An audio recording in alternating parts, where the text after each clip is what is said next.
ఓహ్ God ఎన్నాళ్ళకెన్నాళ్లకు మొత్తానికి 17 ఏళ్ల సుదీర్ఘ ఎదురు చూపులకు తెరపడింది. టన్నుల కొద్ది టాలెంట్ ఉన్న అందకుండా ఊరిస్తున్న టీ20 టైటిల్ టీమిండియా దరిచేరింది. అజేయ ఆట తీరుతో దూసుకెళ్లిన రోహిత్ సేన అంతిమ సమరంలోనూ అదే సత్తా చూపించింది. విరాట్ కోహ్లీ తన కెరీర్ చివరి టీ20లో ఫామ్ ను చాటుకోగా బౌలర్లు ఒత్తిడికి లోను కాకుండా తుది పోరుకు చక్కటి ముగింపునిచ్చారు. ఓ మాదిరి ఛేదనలో క్లాసెస్ గుబులు రేపిన చివరి 5 ఓవర్లలో 30 పరుగులే ప్రత్యర్థికి కావాల్సి వచ్చిన భారత్ బెదరలేదు. స్టార్ పేసర్ బుమ్రా పరుగులను కట్టడి చేయగా ఐపీఎల్లో తీవ్ర విమర్శలకు గురైన హార్దిక్ నేటి ఫైనల్లో హీరోగా నిలిచాడు. ఇక క్లాసెస్ వికెట్ తో పాటు చివరి ఓవర్లోనూ 2 వికెట్లతో ప్రభావం చూపాడు. దీంతో గెలవాల్సిన చోట సఫారీలు తడబడగా ఒత్తిడికి లోను కాని భారత్ విశ్వ విజేతగా త్రివర్ణ పతాకాన్ని రెపరెపలాడించింది.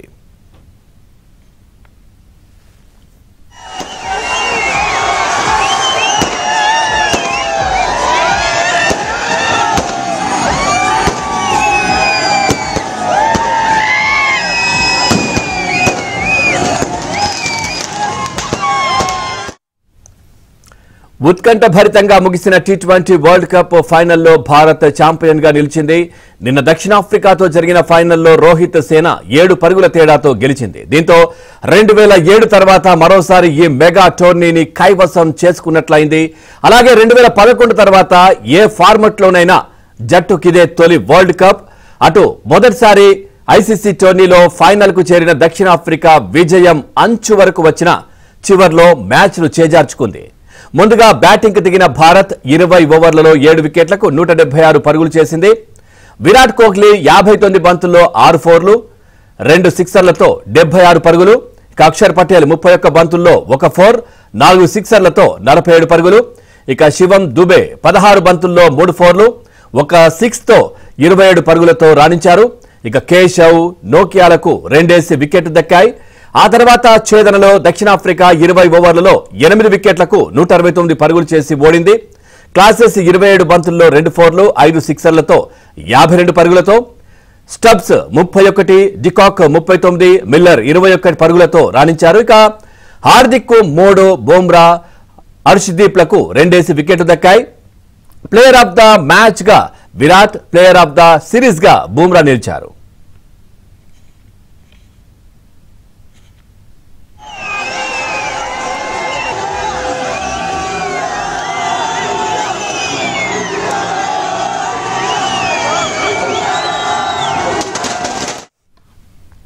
ఓ మాదిరి ఛేదనలో సఫారీలు క్లాసెస్ స్టబ్స్ ధాటికి విజయం వైపు సాగిన డెత్ ఓవర్లలో బుమ్రా హార్దిక్ ధాటికి పూర్తిగా తేలిపోయారు. ఇక 2వ ఓవర్లో బుమ్రా కళ్లు చెదిరే బంతితో ఓపెనర్ హెండ్రిక్స్ ను బౌల్డ్ చేయగా ఆ వెంటనే కెప్టెన్ మార్క్రమ్ ను హర్షదీప్ వెనక్కి పంపించాడు. ఇక 12 రన్స్ కే 2 వికెట్లు కోల్పోయిన దశలో ఓపెనర్ డికాక్ కు స్టబ్స్ జత కలిశాడు. మరో 6 ఓవర్ల పాటు ఈ జోడీ భారత బౌలర్లను సమర్థవంతంగా ఎదుర్కొంది. కనీసం ఓ బౌండరీ ఉండేలా చూసిన వీరు స్కోర్ను సైతం 10 పరుగుల రన్ రేట్ తో పరిగెత్తించారు. అయితే 9వ ఓవర్లో స్విప్ షాట్ కోసం వెళ్లి స్టబ్స్ బౌల్డ్ అయ్యాడు. అక్షర్ ఈ వికెట్ తీయడంతో 3వ వికెట్ కు 58 పరుగుల భాగస్వామ్యం ముగిసింది. కాసేపటికే డికాక్ ను హర్షదీప్ అవుట్ చేయడంతో మ్యాచ్ ఇరువైపులా మొగ్గు చూపింది. కానీ క్రీజ్ లో హిట్లర్, క్లాసెస్, మిల్లర్ ఉండడంతో పరుగుల వేటలో ఇబ్బంది పడలేదు.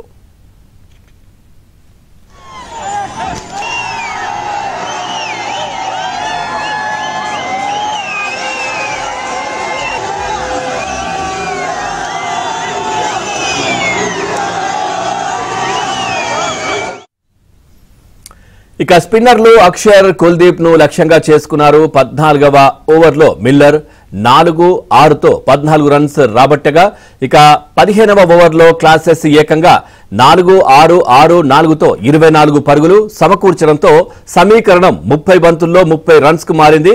ఒక్కసారిగా మ్యాచ్ సఫారీల వైపు మొగ్గినట్టు కనిపించడంతో భారత్లో ఆందోళన నెలకొంది.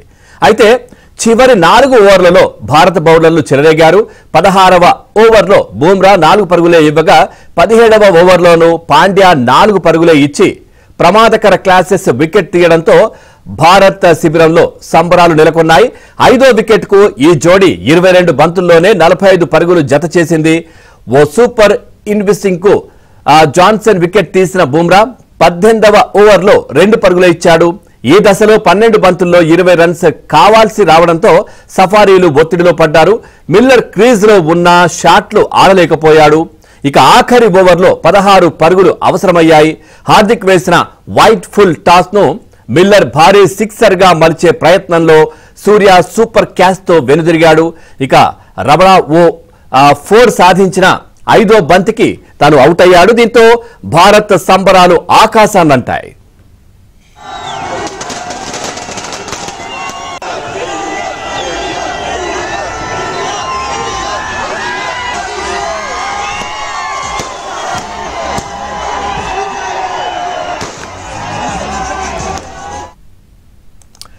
ఇక బంతి నేరుగా బ్యాట్ పైకి వస్తుందన్న అంచనాతో టాస్ గెలిచిన భారత్ బ్యాటింగ్ ఎంచుకుంది. కానీ ఆరంభంలో బౌలర్లకు పట్టు లభించడంతో 34 పరుగులకే రోహిత్ 9, పంత్ 0, సూర్యకుమార్ 3 పరుగులకే వికెట్లను కోల్పోయిన జట్టుకు షాక్ గురైంది. కానీ ఆ పేలవ ఫామ్ తో నిరాశపరుస్తున్న విరాట్ కోహ్లీ విలువైన ఇన్నింగ్స్ తో అండగా నిలవగా ఇక హిట్టర్ ప్రాంతంలో అక్షర్ సహకరించాడు.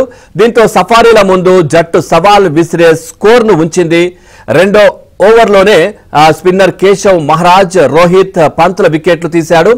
ఇక 5వ ఓవర్లో సూర్యను రబాడా కట్టడి చేశాడు. వాస్తవానికి తొలి ఓవర్లోనే కోహ్లీ 3 4లతో 15 రన్స్ అందించి జోష్ను నింపినా ఆ తర్వాత వికెట్ల పతనంలో అతడితో పాటు అక్షర్ జాగ్రత్తగా ఆడాల్సి వచ్చింది. మధ్య ఓవర్లలో పేసర్లు జాన్సన్ కావచ్చు, నోకియా రన్స్ అయితే నియంత్రించారు. అయితే అడపాదడపా అక్షర్ సిక్సర్లతో స్కోర్లో కాస్త కదలిక కనిపించింది. కానీ 14వ ఓవర్లో లేని పరుగు కోసం వెళ్లిన అక్షర్ దురదృష్టవశాత్తు రనౌట్ అయ్యాడు. దీంతో 4వ వికెట్కు 72 పరుగుల కీలక భాగస్వామ్యం ముగిసింది. వచ్చి రాగానే దూబే సిక్సర్తో ఆకట్టుకోగా అటు నెమ్మదిగా ఆడుతూ వచ్చిన విరాట్ 48 బంతుల్లో 50 పూర్తయ్యాక జోరు పెంచాడు. 18వ ఓవర్లో 6-4తో 14 రన్స్ రాగా ఇక ఆ తర్వాత ఓవర్లో 4-2-6తో 12 రన్స్ అందించి జాన్సన్ కు చిక్కాడు. అప్పటికే దూబేతో కలిసి 5వ వికెట్కు 33 బంతుల్లో 57 పరుగులు జత చేశాడు. అయితే చివరి ఓవర్లో దూబే, జడేజా 2 వికెట్లను తీసిన నోకియా 9 పరుగులకే ఇవ్వడంతో భారత స్కోర్ 180 లోపే ముగిసింది.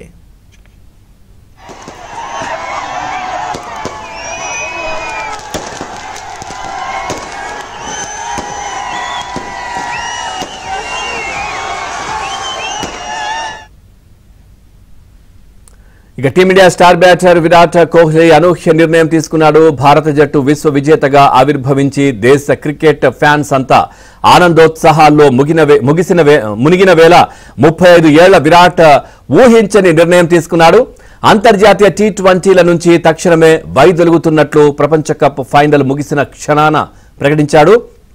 59 బంతుల్లో 76 పరుగులు చేసి టీమిండియా విజయంలో అత్యంత కీలక పాత్ర పోషించిన Kohli player of the match award అందుకున్నారు.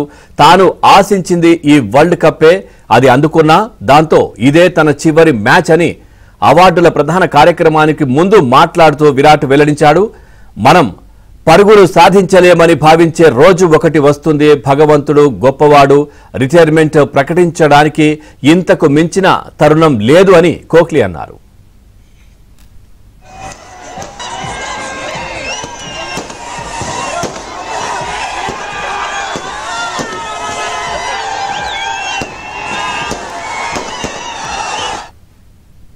ఇక 2007 వన్డే ప్రపంచ కప్ విండీస్తోనే జరిగిన ఈ మెగా టోర్నీని భారత క్రీడాభిమానులు పొరపాటున కూడా గుర్తుంచుకోవడానికి ఇష్టపడరు. గ్రూప్ బి నుంచి శ్రీలంక, బంగ్లా జట్లు సూపర్ 8కి వెళ్లగా బెర్ముడాతో కలిసి భారత్ ఇంటి ముఖం పట్టింది. అప్పుడు కెప్టెన్ రాహుల్ ద్రవిడ్ ఆ దారుణ పరాభవంతో ఎన్నో విమర్శలు ఎదుర్కొన్న ద్రావిడ్ సారథ్యం కూడా కోల్పోయాడు. సుదీర్ఘ కాలం భారత్కు ఆడిన అతడి ఖాతాలో ఒక్క వరల్డ్ కప్ కూడా లేకుండానే ముగిసిపోయింది. అయితే అప్పుడు కలగానే మిగిలిన కప్ను తన అపార అనుభవంతో జట్టు కోచ్గా ద్రవిడ్ సాధించి చూపించాడు. అంతకుముందే అండర్-19 జట్టు సైతం తన ఆధ్వర్యంలోనే వన్డే వరల్డ్ కప్ అందుకోవడం విశేషం.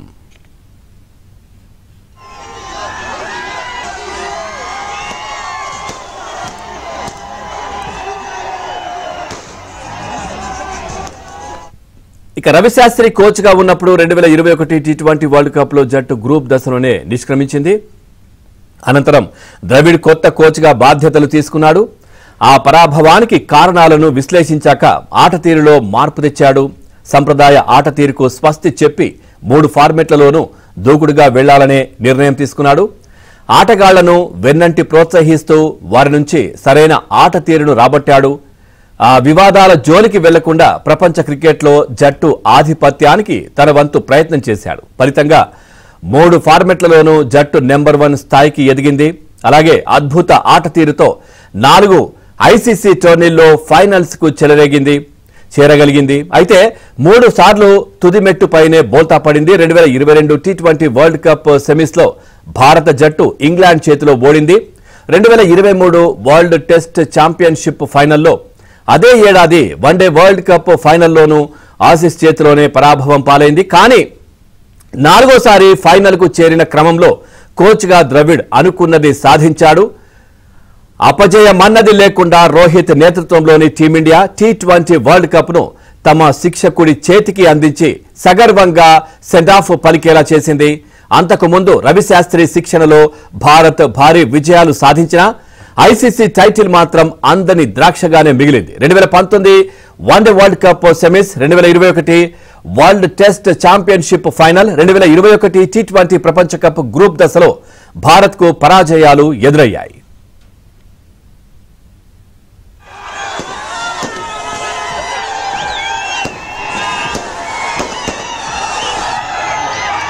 टीम इंडिया को